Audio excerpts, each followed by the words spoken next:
¿Qué tal? Te saluda tu amigo, tu hermano Gabriel Castillo Molina. Bienvenido a tu programa teológico La Sana Doctrina.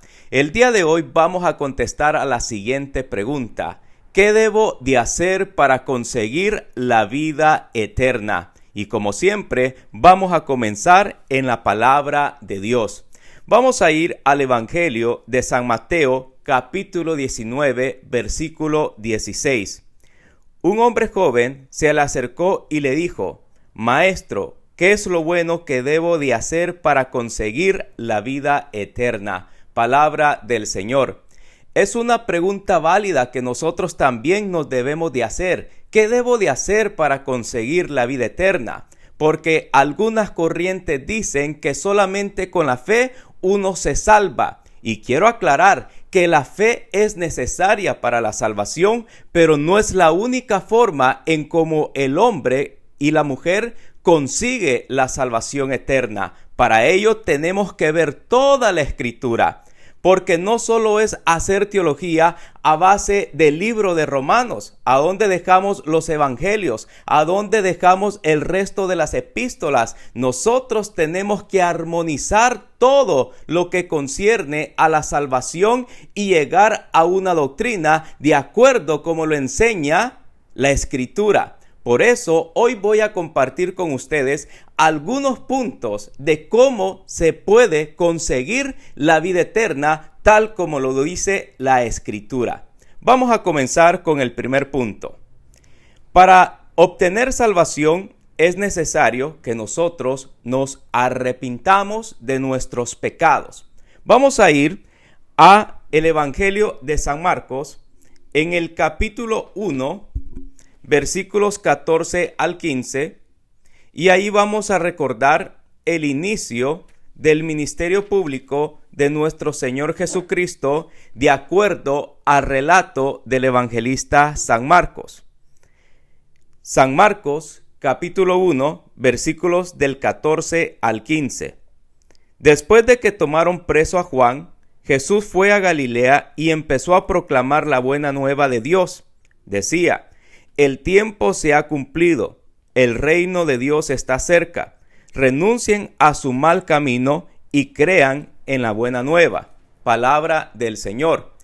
Hemos visto que nuestro Señor Jesús, el Verbo encarnado, comenzó su ministerio público predicando, anunciando el Evangelio, pero proclamando el arrepentimiento. Es importante que cuando nosotros escuchamos la palabra de Dios, cuando nos predican la palabra de Dios, nos llamen al arrepentimiento para que nosotros nos arrepintamos. Y todo eso lo podemos ver en los evangelios que nuestro Señor Jesús predicaba, anunciaba la buena nueva, acompañaba muchos signos. Cuando él predicaba, sanaba enfermos, liberaba endemoniados, pero en sí lo que buscaba era que la persona se arrepintiera y lo siguiera. Y en muchas ocasiones podemos ver el caso de la mujer adúltera allá en el Evangelio de San Juan capítulo 8, donde Jesús nuestro Señor le perdona sus pecados, pero también le dice: no vuelvas a pecar. Cuando nosotros escuchamos el mensaje de salvación, tenemos que abrir nuestro corazón por medio del Espíritu Santo, ya que ese es su trabajo, abrir nuestro corazón para que nosotros nos arrepintamos. Y además hay que recordar en el Evangelio de San Lucas, en el capítulo 24, versículos del 44 al 47, dice así: Jesús les dijo: todo esto lo había dicho cuando estaba todavía con ustedes. Tenía que cumplirse todo lo que estaba escrito en la ley de Moisés, en los profetas y en los salmos referente a mí. Entonces les abrió la mente para que entendieran las escrituras. Les dijo: todo estaba escrito, los padecimientos del Mesías, su resurrección de entre los muertos al tercer día. Luego debe de proclamarse en su nombre el arrepentimiento y el perdón de los pecados, comenzando por Jerusalén y yendo después a todas las naciones. Palabra del Señor. Las instrucciones que le da Jesús a los apóstoles es que comenzaran a predicar el arrepentimiento. Y siempre yo me hago la pregunta, ¿los apóstoles fueron obedientes al mandato de Cristo? Y la respuesta sí.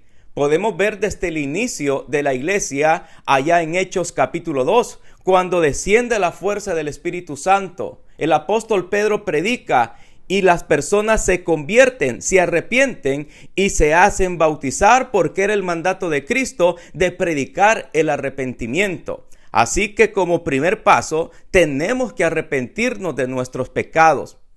Tenemos que aceptar nuestros pecados, nuestras faltas, para que el Señor nos perdone. Y estamos hablando de la salvación de inicio. Tenemos que arrepentirnos. Por eso es que existen en la actualidad muchos retiros, muchos congresos que ahora se le denomina como metanoia, que quiere decir un cambio de pensamiento, una conversión.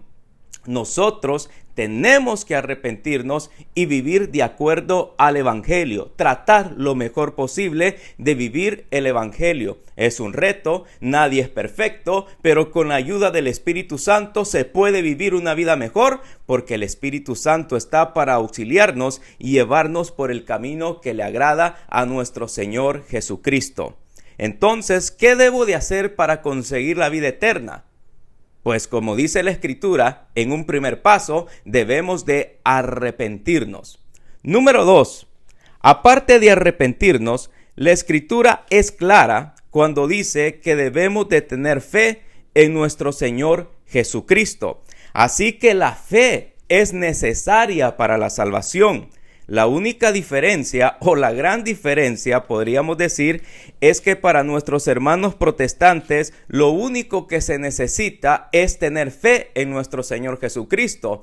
Pero hay un problema. En ninguna parte de la Escritura se menciona tener únicamente fe para la salvación. La fe es necesaria, pero no dice únicamente la fe o solamente la fe.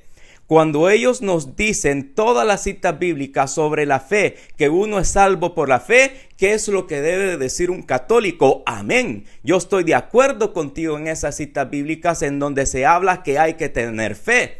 En donde no estamos de acuerdo es que sea solo por fe. Eso es falso, eso es tradición de hombres, porque como le dije al inicio, para hablar sobre una doctrina, sobre una enseñanza, hablando sobre la salvación, no puedo enfocarme únicamente en un libro, en ciertos versículos y olvidarme del resto de la Escritura. Nosotros como católicos tomamos toda la Escritura, armonizamos toda la Escritura para llegar a una conclusión. Y eso es lo que hace la Iglesia Católica. Por eso es que estamos en buenas manos, porque se nos da la doctrina, la enseñanza, lo necesario para obtener la vida eterna.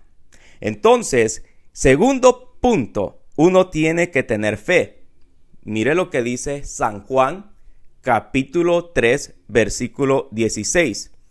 Así amó Dios al mundo, le dio a su Hijo único, para quien crea en él no se pierda, sino que tenga vida eterna. Palabra del Señor. Ahí nos está diciendo nuestro Señor Jesús que nosotros debemos de tener fe.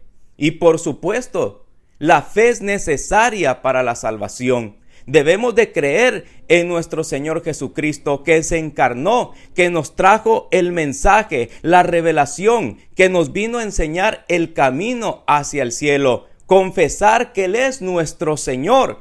Y eso es lo que nosotros hacemos cada domingo cuando vamos a misa, recitamos el símbolo de los apóstoles, el credo, y confesamos que Jesucristo es el Verbo encarnado. Creemos y confesamos que Jesús es Dios, que Jesús es el Señor, porque creer en Jesús es necesario para la salvación.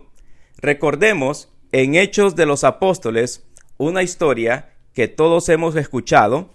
Vamos a ir a Hechos de los Apóstoles en el capítulo 16, cuando sucede la liberación milagrosa, en donde Pablo y Silas estaban presos. Y de repente sucede esa liberación. El carcelero se quería matar por miedo, pero vamos a avanzar en la historia y mire lo que dice la palabra de Dios. En Hechos capítulo 16, voy a comenzar del versículo 30 y terminar en el versículo 31. Después los sacó afuera y les preguntó: señores, ¿qué debo hacer para salvarme? ¿Qué debo hacer para salvarme? Una pregunta similar al que le hizo el joven rico a nuestro Señor Jesucristo, pero ahora este hombre se las hace a Pablo y a Silas. Y mire la respuesta. Le respondieron: ten fe en el Señor Jesús y te salvarás tú y tu familia. Entonces debemos de armonizar la palabra de Dios y llegamos a la conclusión que la fe es necesaria para la salvación. Pero también el arrepentimiento es necesario, la fe es necesaria, pero hay otro punto importante también. El tercer punto es bautizarse. La salvación, mis queridos hermanos, es muy importante. Hemos visto una vez más el arrepentimiento, la fe, pero el bautismo, y lo decimos claro, lo decimos tal como dice la palabra de Dios, es necesario para la salvación. No es un símbolo meramente como piensan algunos, no. El bautismo da gracias especiales que he mencionado en otros programas. Y el bautismo es una realidad que nos da una nueva vida y un nuevo nacimiento. A nosotros nos hacen la siguiente pregunta: ¿ya naciste de nuevo? Y si hemos sido bautizados, debemos de decir tajantemente y claramente, sin miedo: por supuesto que nací de nuevo cuando fui bautizado, porque ese es el testimonio de la Escritura. Ahora, el tercer punto es el bautismo. Y vamos a dar la primera cita bíblica referente a este punto sobre el bautismo. Y vamos a ir al Evangelio de San Juan en el capítulo 3, versículo 5. Dice así: Jesús le contestó: en verdad te digo, el que no renace del agua y del Espíritu no puede entrar en el reino de los cielos. Palabra del Señor. Aquí podemos entrar en un debate porque algunos dicen de que no se está refiriendo al bautismo. Y es aquí donde nosotros como católicos debemos de prestar atención. Nosotros tenemos la Biblia, pero también tenemos la tradición. Sin la tradición sagrada no hubiese existido el Nuevo Testamento. Entonces, la tradición nos ayuda a interpretar la Biblia, a interpretar lo escrito. Porque es mentira que alguien diga: yo interpreto la Biblia nada más porque sí. No. Aunque sea protestante y diga que no cree en la tradición, por supuesto que cree en una tradición, porque si pertenece a cualquier denominación, va a leer la Escritura, a interpretar la Escritura de acuerdo a su tradición.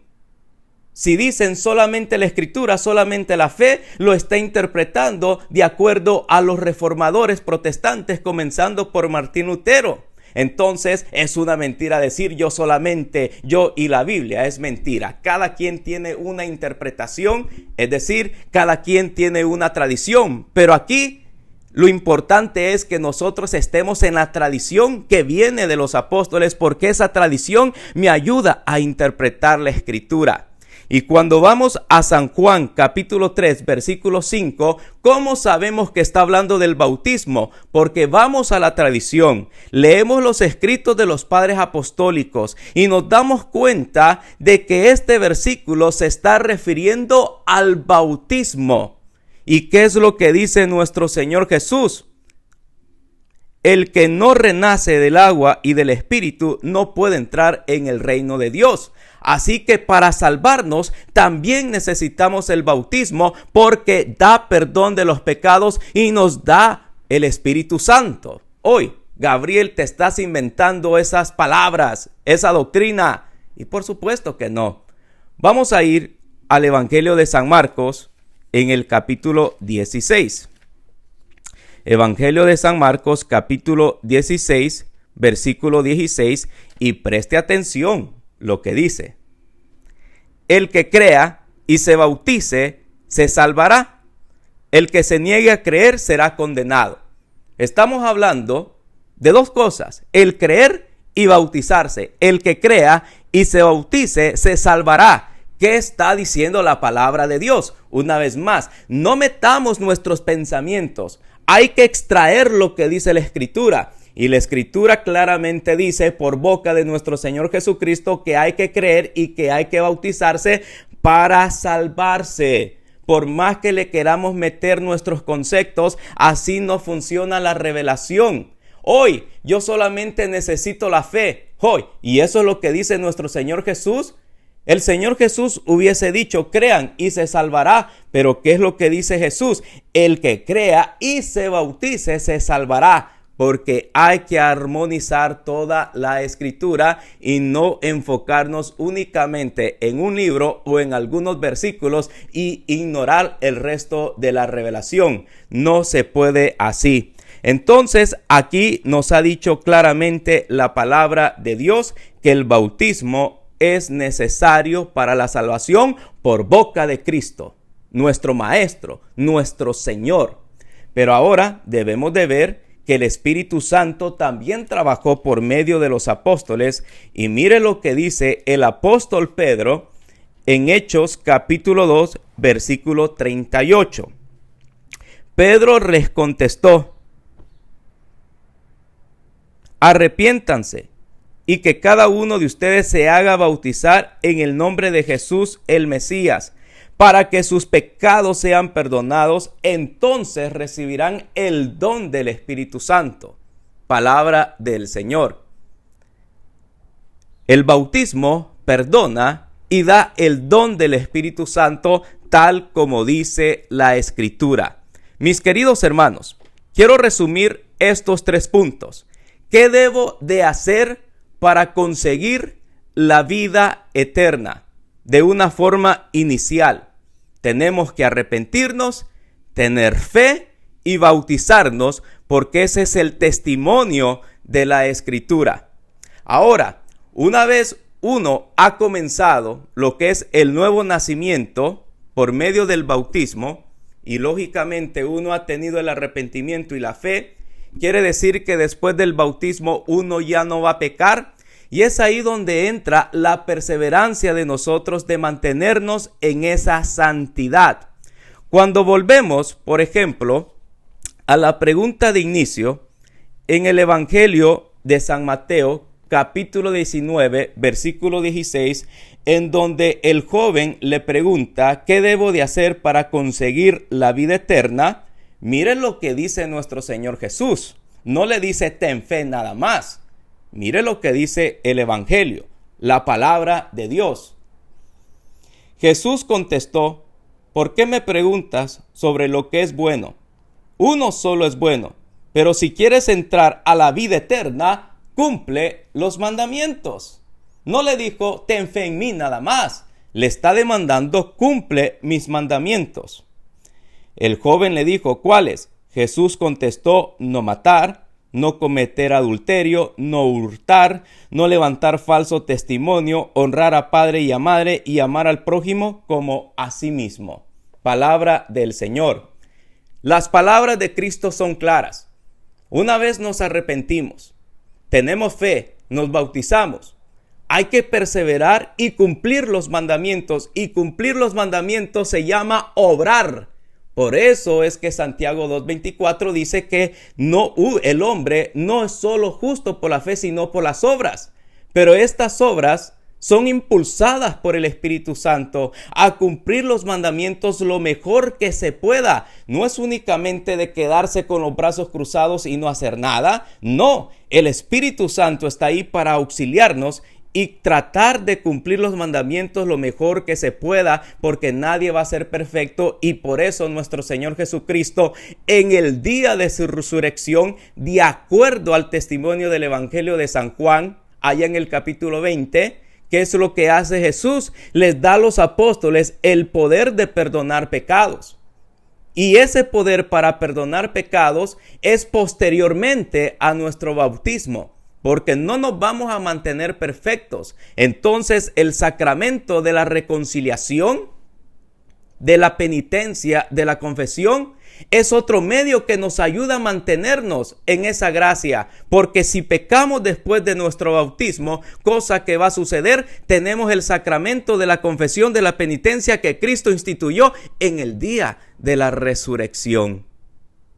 ¿Y cómo es posible? Mire, a mí me gusta hacer preguntas. ¿Cristo predicó? Sí. ¿Los apóstoles predicaron? También. Y no hay ningún problema. ¿Cristo enseñó? Sí. ¿Los apóstoles enseñaron también? Y no hay ningún problema. ¿Cristo sanó enfermos? Los apóstoles sanaron enfermos en el nombre de Jesús y no hay problema. Pero ¿por qué hay problema cuando se habla de perdonar pecados? Si Cristo en el Evangelio de San Marcos capítulo 2 perdona los pecados del paralítico y luego lo sana físicamente, ¿por qué los apóstoles también no van a tener esa autoridad para perdonar pecados? Si les dio autoridad para predicar, para enseñar, para expulsar demonios, para sanar, también les dio el poder para perdonar pecados. Y les dijo: así como el Padre me envió a mí, ahora los envía a ustedes. Y por eso es que los apóstoles transmitieron ese poder, esa autoridad a los sucesores, los obispos, hasta el día de hoy. Y los obispos a los presbíteros, a nuestros sacerdotes ministeriales, para que por medio de ese sacramento nosotros podamos reconciliarnos y estar en paz con Dios. Así que voy a resumir. ¿Qué tengo que hacer para conseguir la vida eterna? Inicialmente, arrepentirte, tener fe y bautizarte. Y después, caminar en santidad con Dios con el auxilio del Espíritu Santo. Y si cometemos pecado, cosa que va a suceder después de nuestro bautismo, debemos de acudir al sacramento de la confesión y estar frecuentemente recibiendo el sacramento de la Eucaristía. Porque ¿qué es lo que dice el Evangelio de San Juan? El que coma mi carne y bebe mi sangre, lo resucitaré en el último día. Mis queridos hermanos, no hay alegría más grande que ser católico, conocer la fe, porque la doctrina no es aburrida, sino poder para aquel que la conoce, la entiende y la vive y la comparte. Se despide de ti, tu amigo, tu hermano, Gabriel Castillo Molina. Si te gustan estos videos, suscríbete al canal, compártelo y recuerda que nos vemos en otra edición si Dios nos da vida. Hasta pronto.